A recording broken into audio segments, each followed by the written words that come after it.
So good morning again. We're here with our friends from the Nevada Museum of Art. They're going to be talking about art in the classroom. Create, present, respond, connect. I'm going to allow them to introduce themselves. Towards the end, you will receive I'll put in the chat attendance survey and a session link survey. Please fill those out for the day. But just trying to keep us on track, I'm going to pass it over to my friends Megan and Tony. Thank you, Mary. Thank you, Mary. Good morning, everybody. Thank you so much for joining us on a Saturday morning. How did you enjoy the keynote? You can do thumbs up if you want. No judgment. And if you could drop in the chat where you're joining us from today. I recognize some of your names and some of your faces. It's great to see familiar people, and we have some new people joining us today, and we hope to give you a really great presentation today.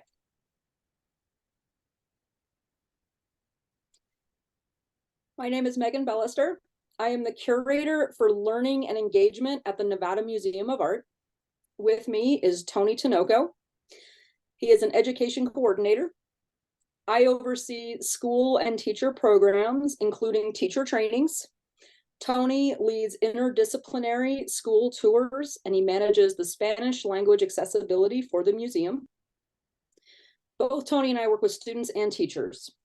For today, we hope that you take away an understanding of the Nevada academic content standards for visual art, how to use visual thinking strategies in your classroom, and how the standards and VTS develop creativity, innovation, critical thinking, and problem solving in your students.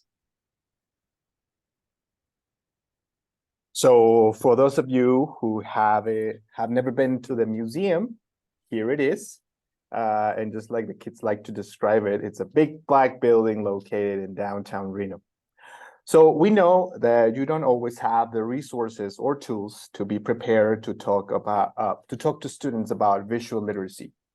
Visual thinking strategies is a good technique for us because we're all in the business of helping teachers be more comfortable and confident bringing visual materials into their classroom. VTS allows people to examine art, think, contribute observations and ideas, listen, and build understanding together. And a lot of you are in Clark County, and we know you have art programs down there. Are any of you art teachers? And Shannon, I see that you're in Reno. Do you teach art?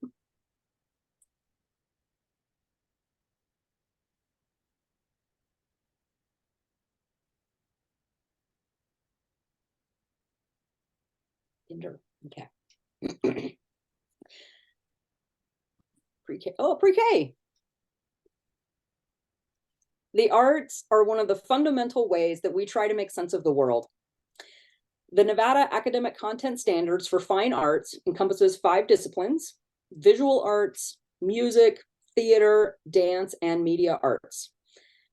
In Washoe County, up north, we have visual arts only in middle school and high school. And I know that down in Clark County, your middle school programs include art, which is fabulous, and we are exceedingly jealous of that. So for today, Tony and I will focus on the visual arts. The arts are essential in education, and they provide students with a means to think, feel, and understand the world in unique ways. The visual arts standards form the basis for providing depth, knowledge, and achievement in art for all students throughout their education and for developing effective art programs in all schools throughout the U.S. or United States. The visual arts standards were created by visual arts educators working with colleagues across the field of arts education. The metacognitive skills learned through instruction in the arts fosters effective work habits, creativity and innovation, critical thinking and problem solving, communication and collaboration, each of which transfers across content areas, preparing students for life in the 21st century. I see some of you are arts integration people. That's what we're talking about. The Nevada Academic Content Standards for Fine Art are predicated on a belief that artistic literacy provides students with an ability to create, present, respond, and connect art to their academic studies and the world around them. The Anchor standards provide consistency across the disciplines and the presentation of standards across content, disciplines, and grade levels. Grade by grade for each discipline, including 3 levels at high school, allow for a greater differentiation of instruction and support student learning. Some of you may already know that. When we do teacher trainings up in Washoe County, we've had teachers who had no idea that the arts even had standards. So for some of you, this might be a review, but just in case.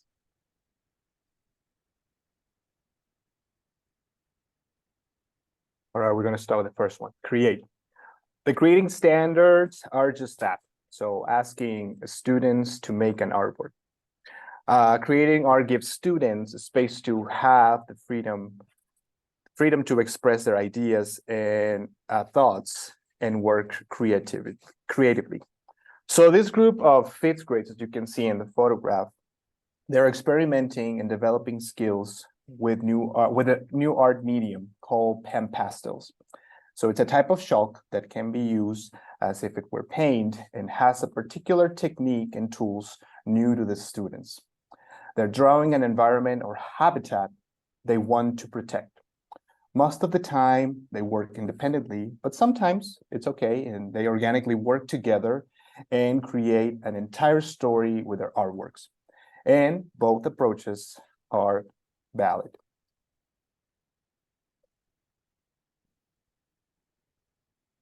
The present now. The presenting standards ask the students to analyze how artworks presented by museums, galleries, or even in your classroom communicate meaning and record experiences which benefit their community.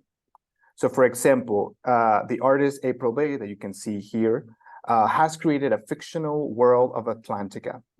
Bay creates enormous tapestries rather than paintings to create this world.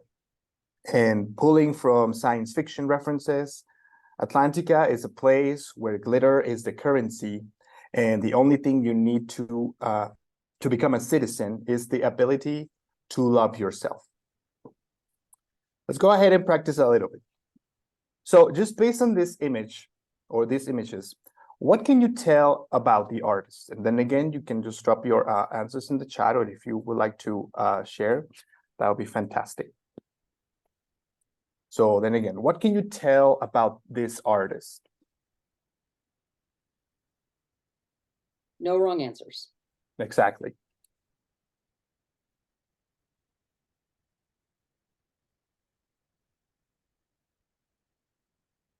You can unmute yourself. You can drop your answers in the chat. This is just a small segment of the exhibition that we have up right now.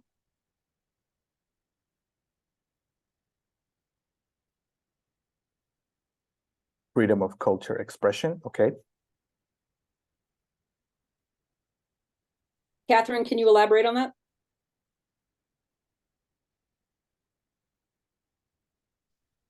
Sorry, I was trying to find my mic. No, no worries. I'm looking at the top and the bottom. The top looks like this person, maybe it's like likes country, like it looks like it's like a rural type of life. I see cowboy boots, if I'm looking at that correctly. I don't know. The bottom looks more like hip hop and futuristic, but at the same time, like the clothing that this person's wearing, the big eyeglasses, you know, it looks like 2 different type of artists. Thank you. Anybody else?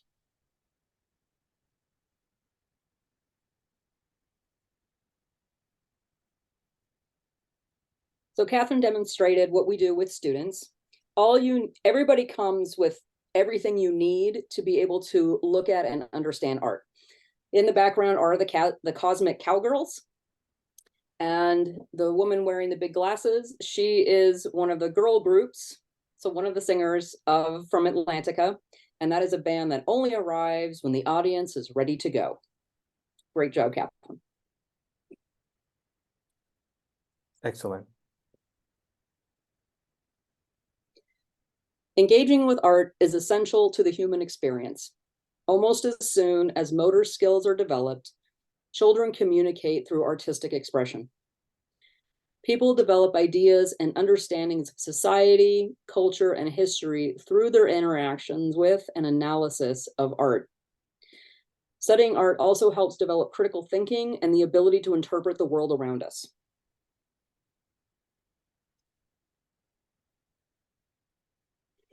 Visual imagery influences understanding of and responses to the world. Artworks can open us to topics, conversations, and explorations we might otherwise avoid. I'm going to ask you to take a couple seconds and look at this photograph.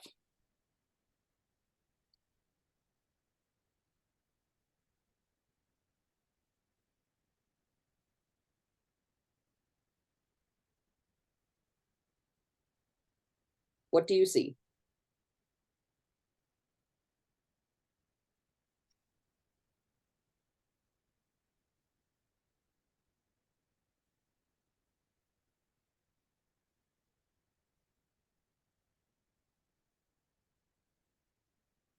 Division between two areas.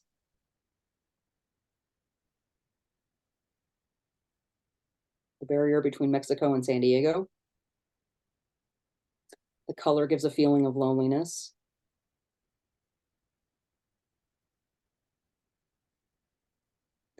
How effective is that division? That fence pristine and perfect? Or how does it look to you?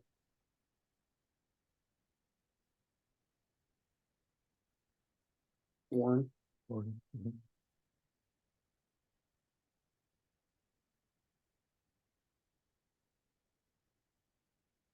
It certainly is ugly. Non-effective.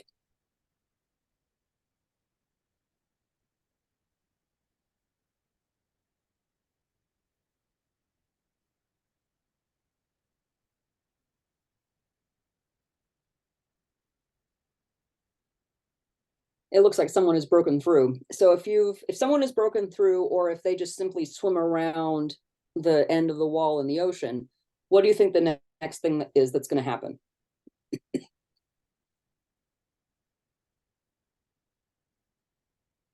It doesn't belong there in that beautiful view. Can you imagine going to the beach and this is what you see? The only part of the border wall that I've ever seen was down in Texas. I haven't actually been to the San Diego wall.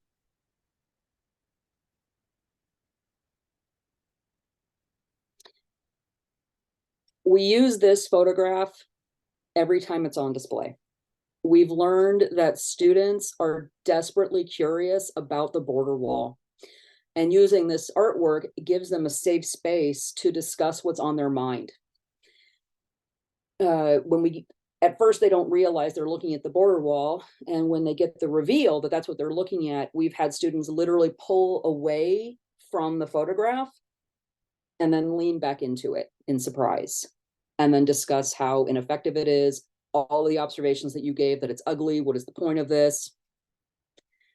I had a wonderful moment with a student who, as we were discussing this wall, went ahead and shared that she was a dreamer, and her classmates had no idea, and had lots of questions for her, and that the art had given her this ability to finally share something about herself. Responding to art is going to bring us to visual thinking strategies, or VTS. Visual Thinking Strategies is a research-based education nonprofit that transforms the ways students think and learn by providing training and curriculum for people to facilitate discussions of visual art that significantly increase student engagement, performance, and the enjoyment of learning. VTS is a technique that we use at the museum that you can easily use in your classroom starting on Monday. Tony and I are going to demonstrate how to use VTS and then we're going to break down how it works.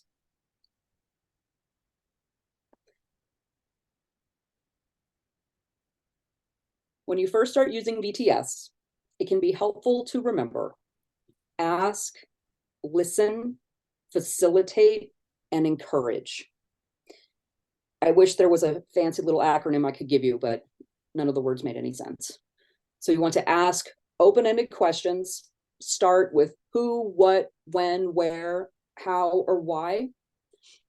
Actively listen to their answers. Their answers are what are going to guide the conversation. It is facilitate. It is your role to link their responses and draw meaning together, and encourage them to really look and go beyond what they think they already know. So let's practice. We're going to show you an image. Please look at it quietly for 20 seconds, and then we're going to talk about it. Starting now.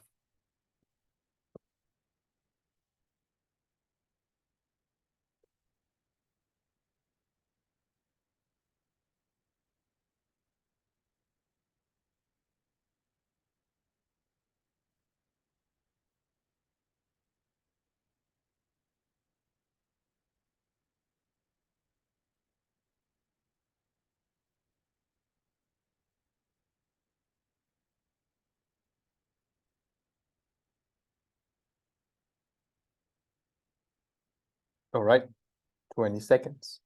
So what's going on in this picture?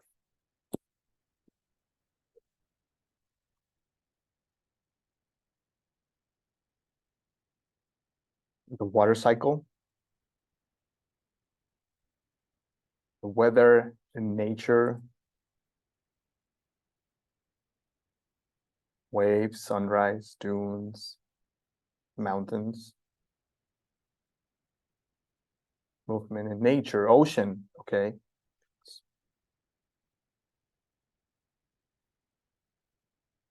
Life under the ocean, Catherine, okay, thank you. So I'm gonna go with Catherine. So you said life under the ocean. What do you see that makes you say that, Catherine? It looks like waves, like the very bottom of it is it's like dark, and like the levels of the ocean, the bottom is always dark, and as you go higher you see more of the sunlight.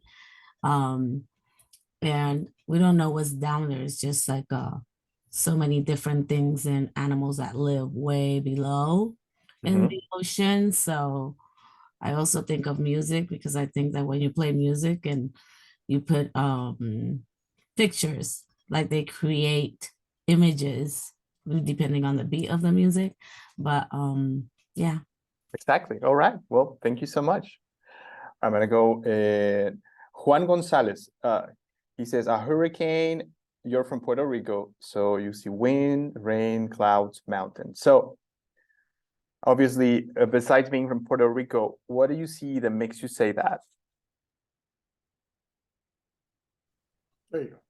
Well, I see the big hurricane on the bottom just blowing up through the mountains, and then on the top right, I see all the clouds with the rain. I see the mountains, so I see on the right part the hurricane passing through, on the left, kind of the eye of the hurricane. Well, like I say, that's the first thing that came into my mind, because I lived several hurricanes when I was living there, and we still have news of the hurricanes coming. Okay. All right. Thank you so much for sharing. It's very interesting.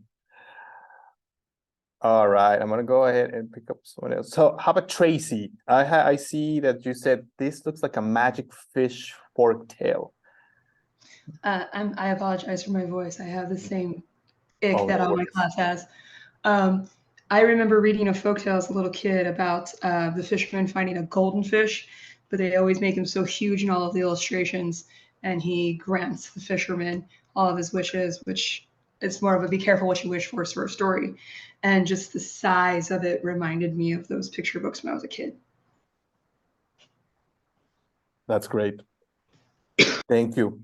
So what more can you find?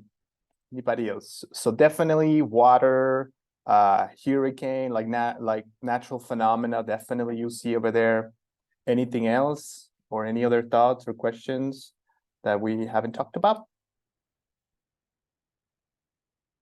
Christine, a horizon, good. Right in the background, absolutely.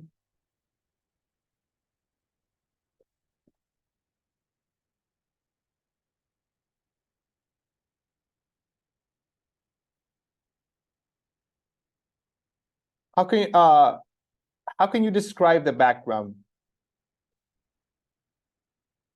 What do you see? What do we see in the background?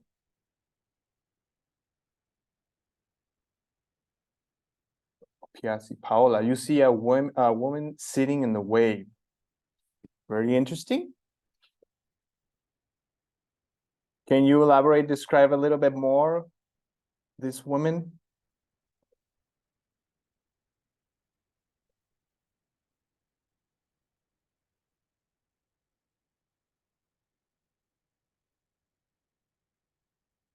Other than the magic fish, perhaps do you see any other animals?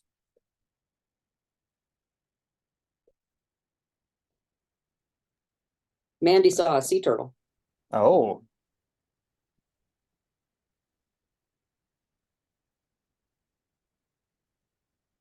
And Jennifer saw three components: waves, sunrise, dunes, and mountains.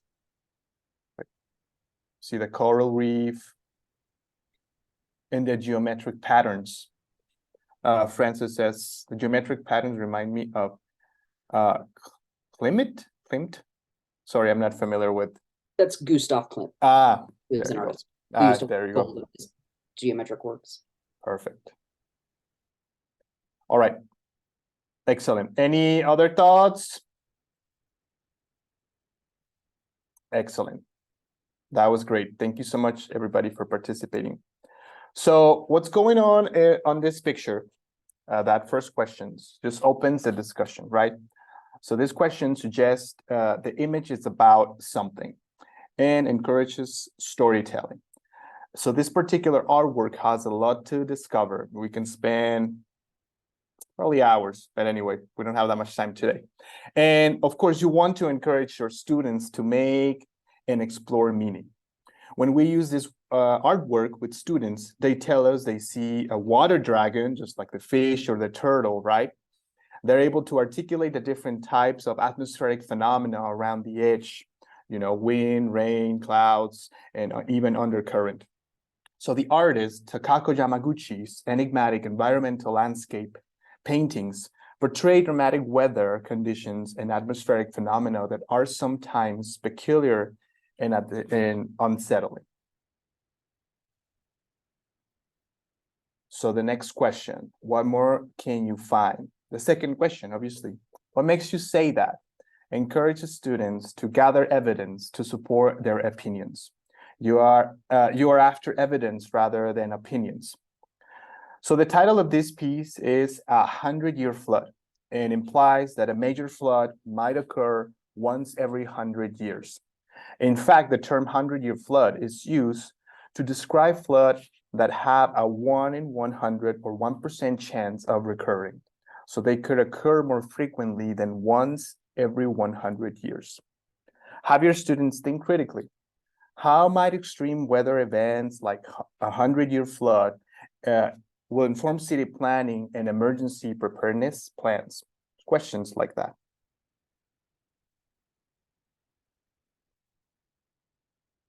The next one is, what more can you find, right? What more can you find makes the conversation more complete. So when people come to a museum, on average, they spend 12 seconds looking at a work of art. Some take as little as 7 seconds. And we love to share that with students because there's always a moment of like, what? I can't believe that. And they do a pretty good job of going more than 7 seconds. So be sure to slow your students down and really look at the artwork. There is so much to see. Urge your students to look for more, to make throughout examinations, more to be seen that they first think. And this is something that also we tell students, right? The longer you look, the more you will see. It's amazing that even though we interact with the artwork pretty much every day, there's always a time when students just see something that we as gallery educators haven't even seen. And it's a great moment that we can share with everybody. So Christine Murphy, I'm going to put you on the spot here for a second. I saw your comment that you love VTS. Would you be willing to unmute and share some of your experiences with this technique?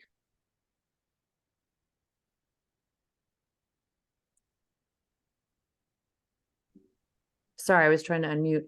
Yeah, I took one of your courses when you did the education evening, and I did it with one of my classes, and I did it when I was observed, and it was amazing.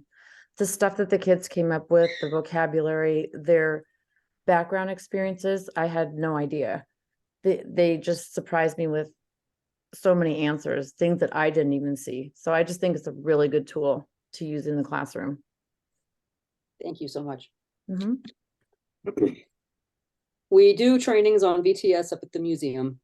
We offer other trainings during different conferences, and what the students say has just been a wonderful experience. And the feedback from teachers like Christine has just been so positive. VTS discussions are structured to ensure that participants get immediate feedback. You ask the question, the student responds, and then you immediately acknowledge the response.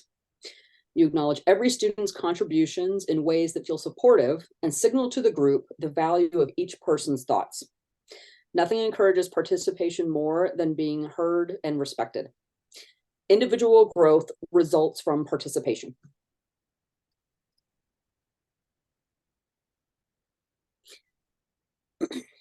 As students speak, point to all that they mention in the picture.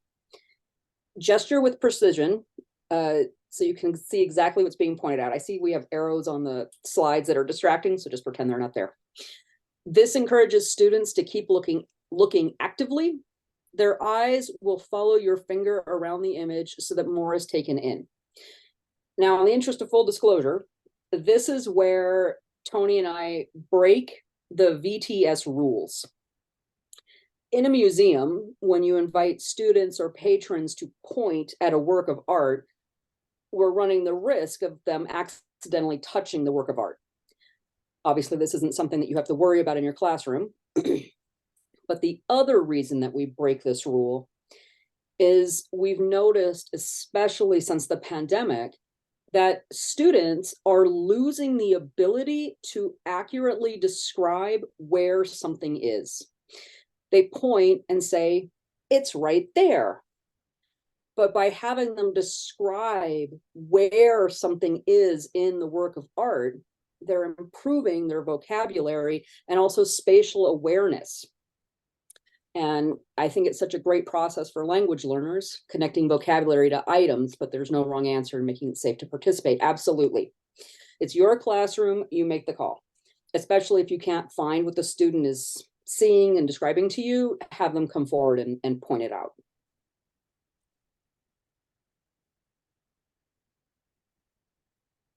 All right, repeating or paraphrasing responses.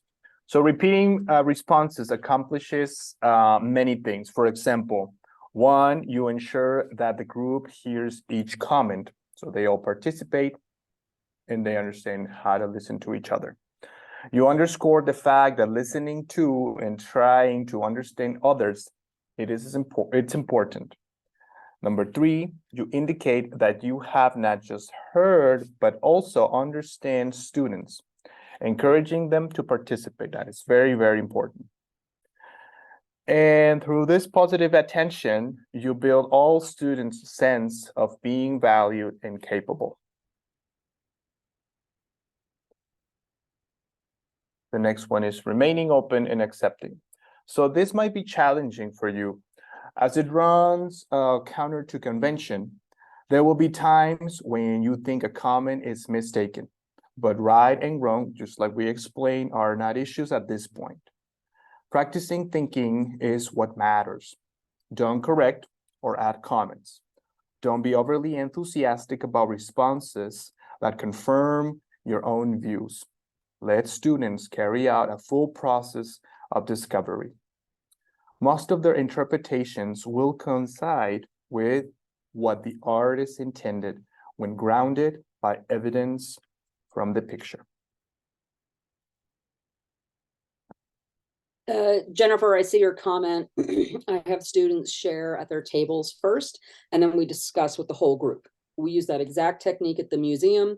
Students are often more comfortable sharing with their peers before sharing with the larger group. It's a great technique. All students have a chance to participate without pressure, sharing in front of everyone. Absolutely. And Christine, when you facilitate and just let them think about it, you will be shocked at, you really will be shocked at all they have to say.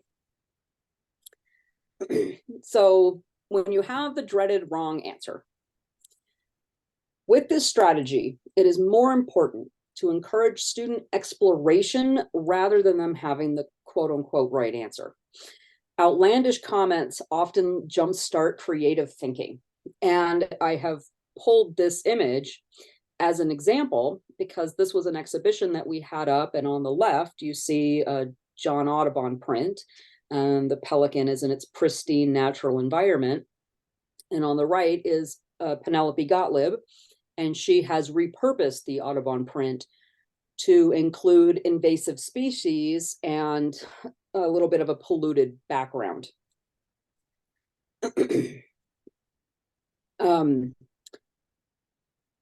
When students would engage with this piece, almost every class would acknowledge that they would rather be the pelican on the left that had a beautiful, pristine environment.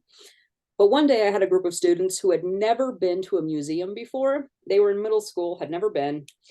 And what they would see is that the Penelope Gottlieb print was far more interesting to them. And they felt that at least this pelican had something to do because it had flowers and it was wrapped in chains. And there was definitely a story going on in this dark, murky background. And it was the strangest interpretation I had ever heard. And I just kept saying to them, keep going. What else do you see? It was a great conversation and nothing that I could have ever prompted them to do. And when we get away from the right answer, we can allow kids to see where they're coming from and what kind of connections are they trying to make. It empowers them and creates a natural link, which they are then asked to do in like reading or writing.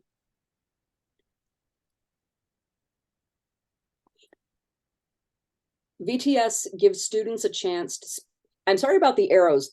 Tony and I did not put them on the slide and we can't seem to get them off. So I apologize for these arrows that are on our slides. VTS gives students a chance to speak out in non-threatening circumstances. When you can't be wrong, you're more willing to share. And we all know with the shy kids, they're engaging in their own way and asking, who haven't we heard from today? Or is there someone who hasn't had a chance to speak and might like to say something, gives them the opportunity to share without being called on directly, or as like Jennifer uses in her classroom, have them talk to their peers. So this is not about you giving an answer, but leaving things more open-ended. And when you first start using VTS, sometimes this can make you a little bit crazy because you always want to have the answer and be ready to go. But when you leave things open-ended, this has more crossover with other subjects, such as science, when there's not always a solid answer. And when there is a solid answer, it's good to leave it open-ended and to encourage students to continue to debate and research and find the information for themselves. This artwork that you see on the screen, everyone's looking at the floor, that's a Maya Lin, the same Maya Lin who made the Vietnam War Memorial. And what she created here were these enormous glass beads, but she's talking about water clarity in Lake Tahoe. And having art on the floor always triggers a response. Paintings and photographs sort of fall by the wayside because now you're looking at something really different. And how do you engage with something like this?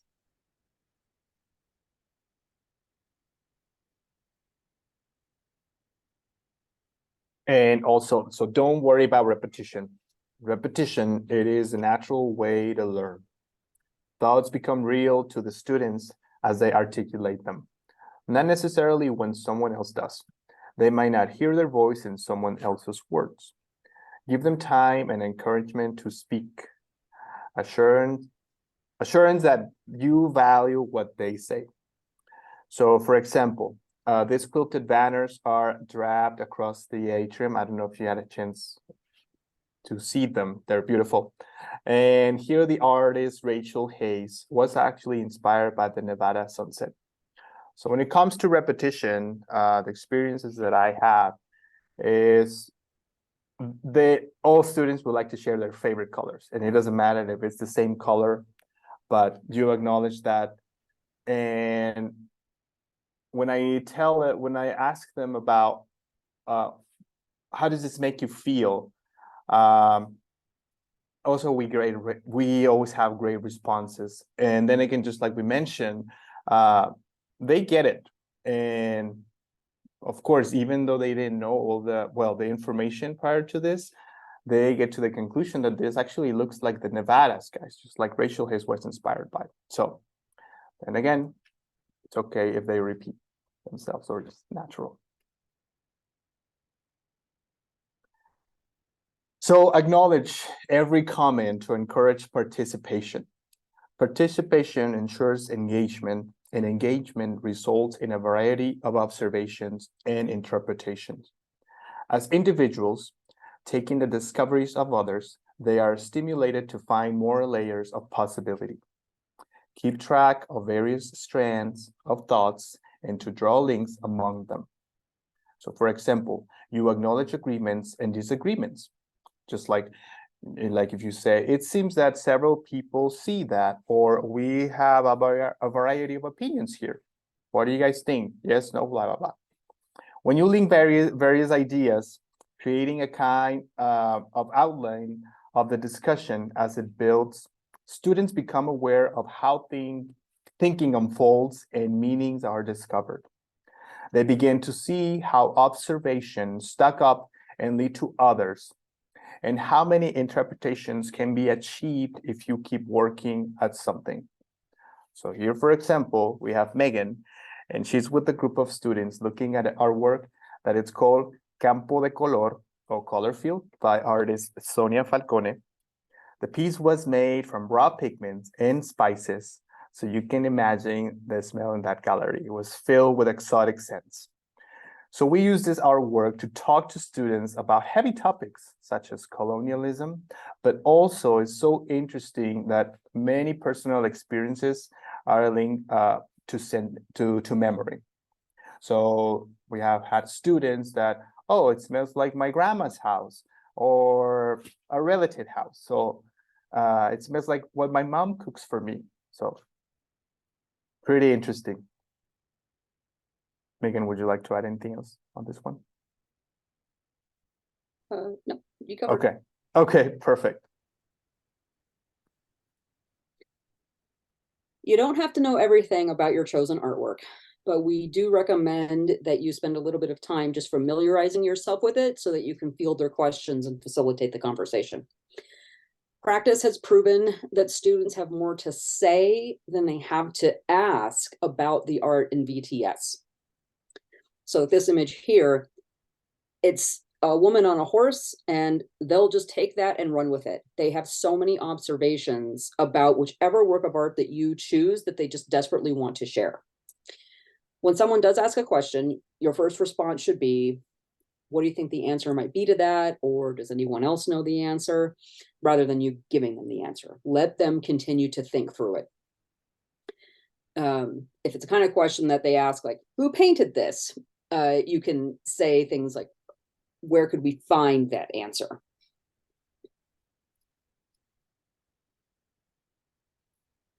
And timing is everything. 10 to 15 minutes per picture is usually a good rule of thumb for discussions, but there's no prescribed length of time. Excuse me. When the process is new, discussions are likely to take a little bit longer. To know when to stop, take your cue from the students, but don't be too hasty. Like Tony and I said, or we're always encouraging, like, what else do you see? What else do you see? Students often find stories in an image after your interest has waned. And silence does not always mean they're finished. They may just be thinking.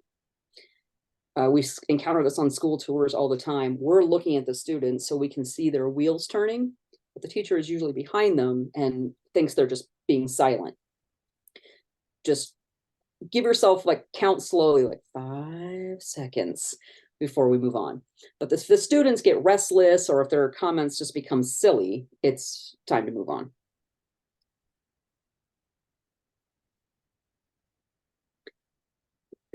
Closing out the discussion. Sorry, I'm a little under the weather and I'm trying not to cough. Strenuous efforts to bring closure are not needed. Letting students think they have completed a discussion of an artwork is misleading. One of the most wonderful aspects of art is the fact that it can be revisited many times productively. We were saying at the museum that the longer you look, the more you're going to see. The best way to end a discussion is to compliment the students on how well they probed a particular image or how carefully they listened to one another, and encourage students to reflect on what they did, what they enjoyed, or what they might like to remember and tell others about their experience. So then, to recap, when you first starting using VTS, it can be helpful to remember, ask, listen, facilitate, and encourage. So then ask open-ended questions. Remember, starts with who, what, where, how, or why. Listen, actively listen to their answers. Very important. Their answers will guide the conversation. The next one, facilitate. It is your role to link the responses and draw meaning together. And the last one, encourage. Encourage them to look, really look, and go beyond what they know. Thank you so much for joining us today. We hope you take away an understanding of the Nevada Academic Context Standards for Visual Arts, how to use visual thinking strategies in your classroom, and how the standards and VTS develop creativity, innovation, critical thinking, and problem solving in your students. So right now in the chat, there are some links to book school tours and register also for our Educator evenings. Enjoy the rest of the conference. Thank you very much. We have some time if you have any questions or thoughts you'd like to share with us.